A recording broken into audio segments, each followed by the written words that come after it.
درخت اپنے پھل سے پہچانا جاتا ہے۔ جس درخت کے اوپر پھل اچھا نہ ہو، مزیدار نہ ہو، کانٹے ہی کانٹے ہوں اور اس درخت میں کیڑے ہوں، کانٹے دار درخت ہو، ہر کوئی اس درخت سے دور رہنا پسند کرتا ہے، بلکہ اس پیڑ کو لوگ کاٹ کے رکھ دیتے ہیں۔ اور جو درخت اچھا ہو، گھنا ہو، سایہ دار ہو اور اس کا پھل مزیدار ہو، لوگ اس کے نیچے بیٹھنا پسند کرتے ہیں۔ جس طرح درخت اپنے پھل سے پہچانا جاتا ہے، اسی طرح انسان اچھے اخلاق سے پہچانا جاتا ہے۔ جس بندے کے اخلاق اچھے ہوں، لوگ اس کو پسند کرتے ہیں، اس کے پاس بیٹھنا پسند کرتے ہیں، اس سے ہاتھ ملانا پسند کرتے ہیں، اس سے گفتگو کرنا پسند کرتے ہیں۔ اور جس بندے کے اخلاق اچھے نہ ہوں، لوگ اس کے پاس بھٹکنا پسند ہی نہیں کرتے، لوگ اس سے دور بھاگتے ہیں۔ اس لیے اچھے اخلاق یہ انسانیت ہے، اور جس کے اندر اچھے اخلاق نہ ہوں تو دوسرے لفظوں میں یوں سمجھ لیجئے کہ وہ انسان کہلانے کا حقدار ہی نہیں ہوتا۔ پھر اس سے تو جانور ہی بہتر ہیں۔ جانوروں میں سے بھی 3 قسم کے جانور ہوتے ہیں، 3 قسم کے حیوانات ہوتے ہیں۔ ایک ایسے حیوان جو مفید قسم کے حیوان ہوتے ہیں، بے ضرر حیوان ہوتے ہیں، جیسے گائیں، بھینس اور بکری وغیرہ۔ یہ ایسے حیوان ہیں کہ اگر ان کو سخت قسم کی اذیت مل جائے، تکلیف مل جائے اور یا سخت قسم کی بھوک لگ جائے تو یہ اپنے اوپر تو اس کو سہ لیتے ہیں، مگر دوسروں کو نقصان نہیں دیتے۔ کبھی ہم نے نہیں دیکھا کہ بکری بھوکی تھی اور اس نے انسان کو اس نے کاٹا اور کھا لیا، ایسا نہیں ہوا۔ وہ خود بھوک برداشت کر لیتی ہے مگر دوسرے کو تکلیف نہیں دیتی۔ یہ حیوانوں کی اچھی قسم ہے۔ اور ایک دوسری قسم ہے حیوانوں کی جسے کہتے ہیں وحشی قسم کے حیوان، جیسے شیر، چیتا اور بھیڑیا۔ اگر ان کو بھوک لگتی ہے تو یہ دوسرے لوگوں کو، انسانوں کو، حیوانوں کو تکلیف دیتے ہیں، کاٹتے ہیں، اور اگر بھوک نہ لگے تو پھر دوسروں کو تکلیف نہیں دیتے۔ جیسے شیر کو کبھی دیکھا گیا کہ اگر وہ سیر ہو تو اس کے اوپر اگر چوہا بھی بیٹھ کے ناچتا پھرے تو شیر کو پرواہ نہیں ہوتی۔ وہ جب بھوکا ہوتا ہے پھر وہ شکار کرتا ہے، کل کرتا ہے، اور جب سیر ہو تو کچھ نہیں کہتا۔ یہ حیوانوں کی دوسری قسم ہے جس کو کہتے ہیں وحشی قسم کے حیوان۔ اور ایک تیسری قسم ہے حیوانوں کی، وہ کہلاتی ہے موذی حیوان، موذی قسم کے حیوان، جیسے سانپ، بچھو وغیرہ۔ یہ ان کے آگے کوئی بھی چیز آ جائے اس کو کاٹتے ہیں، تکلیف دیتے ہیں، اگرچہ اس میں ان کا اپنا کوئی فائدہ نہیں بھی ہوتا مگر دوسروں کو تکلیف دیتے ہیں۔ بچھو کے آگے اگر لکڑی آ جائے، پتھر آ جائے، کوئی بھی چیز اس کے ساتھ چپکے، چمٹے، لگے، وہ اس کو کاٹنے کی کوشش کرتا ہے، اس کو ڈنک لگاتا ہے، اگرچہ اس میں اس کا اپنا بھی فائدہ نہیں ہوتا مگر اس کی عادت ہے، وہ اپنی عادت سے مجبور ہے اور وہ دوسروں کو تکلیف دیتا ہے۔ تو یہ تیسری قسم حیوانوں کی موذی قسم ہے جو انتہائی قسم کی بری قسم ہے۔ اسی طرح بعض انسان بھی ایسے ہوتے ہیں کہ جن کو عادت ہوتی ہے دوسروں کو نقصان پہنچانے کی، اگرچہ اس نقصان پہنچانے میں ان کا اپنا فائدہ بھی نہیں ہوتا مگر عادت کے مجبور ہوتے ہیں، دوسروں کو نقصان دیتے رہتے ہیں۔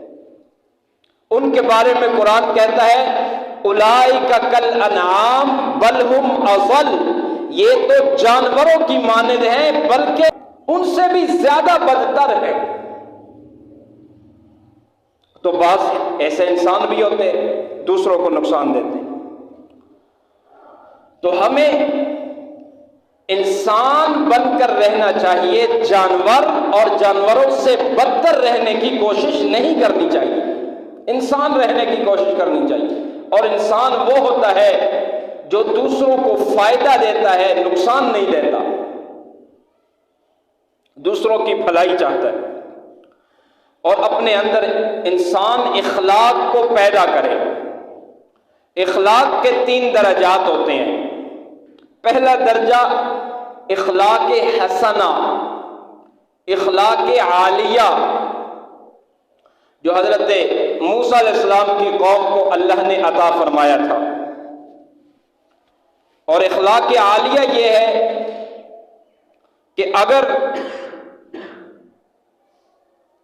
کسی کے ساتھ کوئی زیادتی کر لے، زیادتی، تو وہ بندہ زیادتی کے جواب میں جتنی زیادتی ہوئی ہے اتنی ہی زیادتی دوسرے کو دے، یہ اخلاق حسنہ ہے۔ اور ان کے تورات میں وہی عبارت لکھی ہوئی تھی جو قرآن کریم میں اللہ نے ہمیں بتائی، ان النفس بالنفس، کہ جان کے بدلے میں جان، والعین بالعین، آنکھ کے بدلے میں آنکھ، والانف بالانف، ناک کے بدلے میں ناک، والاذن بالاذن، کان کے بدلے میں کان، والسن بالسن، دانت کے بدلے میں دانت۔ یعنی جس بندے نے دوسرے کو جتنی تکلیف دی ہے اتنی ہی تکلیف اس کو پہنچا دی جائے، اس سے زیادتی نہ کرے۔ ایک تھپڑ مارا ہے، ایک ہی تھپڑ اس کو رسید کر دیا جائے، یہ اخلاق حسنہ ہے۔ زیادتی نہ کرے وگرنہ یہ ظلم ہو جائے گا۔ اخلاق کا دوسرا درجہ ہے اخلاق کریمانہ، جو اللہ تبارک و تعالی نے حضرت عیسیٰ علیہ السلام کی قوم کو عطا فرمایا تھا کہ اگر ان کو کسی نے زیادتی کا نشانہ بنا دیا، تھپڑ رسید کر دیا ایک گال پہ، تو وہ دوسرا گال بھی ان کی طرف پیش کر دے۔ جیسے حضرت عیسیٰ علیہ السلام کے بارے میں آتا ہے کہ ایک بندے نے ان کو گالیاں دی اور وہ برابر گالیاں دیتا رہا، اور حضرت عیسیٰ علیہ السلام اس بندے کے لیے دعائیں کرتے جا رہے تھے۔ تو کسی نے کہا کہ آپ تو اس بندے کے لیے دعا کر رہے ہیں اور وہ آپ کے لیے گالیاں بک رہا ہے۔ تو حضرت عیسیٰ علیہ السلام نے فرمایا کہ برتن کے اندر جو چیز موجود ہوتی ہے وہی باہر نکلتی ہے، اس کے اندر شر تھا تو شر باہر نکل رہا تھا، میرے اندر خیر ہے تو خیر باہر نکل رہا ہے۔ اس لیے یہ اخلاق کریمانہ جو ہے یہ حضرت عیسیٰ علیہ السلام اور ان کی قوم کو اللہ تبارک و تعالی نے عطا فرمائے۔ اور ایک تیسری قسم ہے اخلاق کی، وہ ہے اخلاق عظیمہ جو اللہ تبارک و تعالی نے اس امت محمدیہ صلی اللہ تعالی علیہ وسلم کو عطا فرمائے۔ اور وہ کیا ہے؟ وہ یہ ہے کہ ادفع باللتی ہی احسن، کہ برائی کو اچھائی سے دھکیلو، کہ اگر آپ کے ساتھ کوئی برائی کرے تو نہ صرف یہ کہ آپ اسے معاف کر دیں بلکہ آپ اس کے ساتھ حسن سلوک کا معاملہ کریں، آپ اس کے ساتھ اچھائی کا معاملہ کریں۔ اور یہی چیز نبی کریم صلی اللہ تعالی علیہ وسلم کی زندگی میں اور صحابہ کرام کی زندگی میں ہمیں ملتی ہے کہ کسی نے ان کے ساتھ اگر برائی بھی کی، زیادتی بھی کی، تو انہوں نے اس کا بدلہ اچھائی سے دیا۔ جو کوئی آپ کے ساتھ اچھے انداز سے ملتا ہے اس کے جواب میں آپ اس سے اچھے ملتے ہیں، یہ تو کوئی کمال کی بات نہیں ہے۔ بندے کا پتہ ہی وہاں سے لگتا ہے جب آپ کے ساتھ کوئی برائی کا معاملہ کرے اور اس وقت آپ اس کے ساتھ حسن سلوک کا معاملہ کریں، پھر پتہ چلتا ہے کہ اس کے اندر کتنے اخلاق ہیں۔ بندے کا پتہ معاملات سے چلتا ہے۔ یہ نہیں ہے کہ ایک بندہ بہت بڑا نیکوکار ہے جی، بہت بڑا پرہیزگار ہے، وہ بہت نمازیں پڑھتا ہے، ذکر کرتا ہے، تسبیحاں رولتا ہے، وہ نفلوں پہ نفلیں پڑھتا ہے، بہت نیک ہے۔ نانا، نیکی کا پتہ وہاں چلتا ہے جب اس کے ساتھ اگر کوئی سخت بات کی جائے اور اس وقت اس کے اندر سے شر باہر نہ نکلے، وہ گالیاں نہ بکے، اس وقت وہ آپے سے باہر نہ ہو جائے، اس وقت وہ غصے میں دیوانہ نہ ہو جائے، پاگل نہ ہو جائے، مجنون نہ ہو جائے۔ اور ہم نے لوگوں کو دیکھا بہت نیکوکار بنے پھرتے ہیں، بڑی بڑی داڑیاں ہوتی ہیں اور سفید داڑیاں ہوتی ہیں، اپنے آپ کو علامہ فہامہ اور مبلغ اعظم اور کیا سے کیا سمجھتے ہیں، مگر جب ان سے کوئی شدت کی بات، سختی کی بات ان کے سامنے اگر کسی نے کہہ دی، اول فول بکتے جا رہے ہوتے ہیں۔ اس وقت پتہ چلتا ہے کہ اس بندے کے اندر تو اخلاق نام کی کوئی چیز ہی نہیں ہے۔ اخلاق کا پتہ تو چلتا ہی وہاں ہے کہ جب کوئی غصے کی بات آئے اس وقت وہ غصے کو پی جائے، اور یہی تو ایماندار ہونے کی علامت ہے۔ قرآن کہتا ہے وَالْقَاظِمِينَ الْغَيْظَ وَالْعَافِينَ عَنِ النَّاسِ، کہ غصے کو پی جانے والے اور لوگوں کو معاف کر دینے والے، یہ تو ایماندار ہونے کی صفت ہے۔ حضرت حسن رضی اللہ تعالی عنہ، یہ اسلام کے 5ویں خلیفہ ہیں، 5ویں۔ افسوس کی بات ہے آج کل لوگوں کو حضرت حسین کا نام تو آتا ہے مگر حضرت حسین کے بڑے بھائی اسلام کے 5ویں خلیفہ راشد حضرت حسن رضی اللہ تعالی عنہ کا نام نہیں آتا۔ یہ حضرت علی المرتضی رضی اللہ تعالی عنہ کا بڑا جگر گوشہ ہے جس نے 6 مہینے خلافت کی۔ وہ حضرت حسن رضی اللہ تعالی عنہ ایک مرتبہ گھر میں بیٹھے ہوئے ہیں اور ان کے پاس مہمان بیٹھا ہوا ہے، اتنے میں باندی نے شوربہ لایا، وہ گرم گرم شوربہ، جیسے ہی وہ قریب آنے لگی تو اس کا پاؤں پھسلا اور وہ برتن زمین پر گر گیا۔ وہ گرم گرم شوربہ مہمان کو بھی چند چھینٹیں لگی اور حضرت حسن رضی اللہ تعالی عنہ کو بھی اس کی گرم چھینٹیں لگی۔ حضرت حسن رضی اللہ تعالی عنہ نے اس وقت اس باندی کی طرف غصے سے دیکھا، مگر وہ بھی اہل بیت کے گھر میں رہنے والی تھی، باندی تھی اہل بیت کی۔ اس نے قرآن کریم کی آیت پڑھی والکاظمین الغیظ، غصے کو پی جانے والے۔ حضرت حسن رضی اللہ تعالی عنہ نے فرمایا میں نے غصے کو پی لیا۔ اس نے آگے پڑھا والعافین عن الناس، لوگوں کو معاف کر دینے والے۔ حضرت حسن رضی اللہ تعالی عنہ نے فرمایا جاؤ میں نے تجھے معاف کر دیا۔ اس نے آگے پڑھا واللہ یحب المحسنین، اور اللہ نیکوکاروں کو پسند کرتا ہے۔ حضرت حسن رضی اللہ تعالی عنہ نے فرمایا جاؤ میں نے تجھے اللہ کے لیے آزاد کر دیا۔ ادھر قرآن سنتے تھے اور ادھر عمل کر لیتے۔ اور ہم بھی مسلمان ہیں، پورا قرآن سنتے ہیں الف سے لے کر والناس تک، اور احادیث سنتے رہتے ہیں، بیانات سنتے رہتے ہیں، مگر ایک کان سے سنتے ہیں دوسرے سے نکال دیتے ہیں، ٹس سے مس نہیں ہوتے۔ انسانیت مر گئی ہے، ہمارے اندر سے انسانی روح نکل چکی ہے، نام کے مسلمان اور انسان رہ گئے۔ آپ صلی اللہ تعالی علیہ وسلم جب مکہ سے مدینہ کی طرف ہجرت کر رہے تھے، اس وقت آپ صلی اللہ علیہ وسلم کی تمنا تھی، آرزو تھی کہ میں جاؤں اور بیت اللہ شریف میں کعبے میں جا کر 2 رکعت پڑھوں۔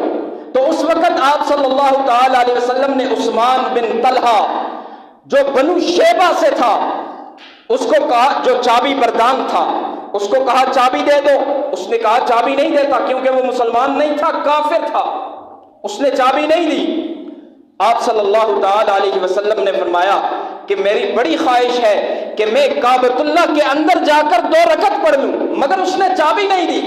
آپ صلی اللہ علیہ وسلم نے فرمایا اے عثمان، افسوس کی بات ہے تو آج چابی تو نہیں دے رہا، مگر ایک وقت ایسا بھی آنے والا ہے جہاں پہ تو کھڑا ہے وہاں پہ میں کھڑا ہوں گا، اور جہاں پہ میں کھڑا ہوں وہاں پہ تو کھڑا ہوگا، اس وقت تیرا ہاتھ خالی ہوگا اور چابی میرے ہاتھ میں ہوگی۔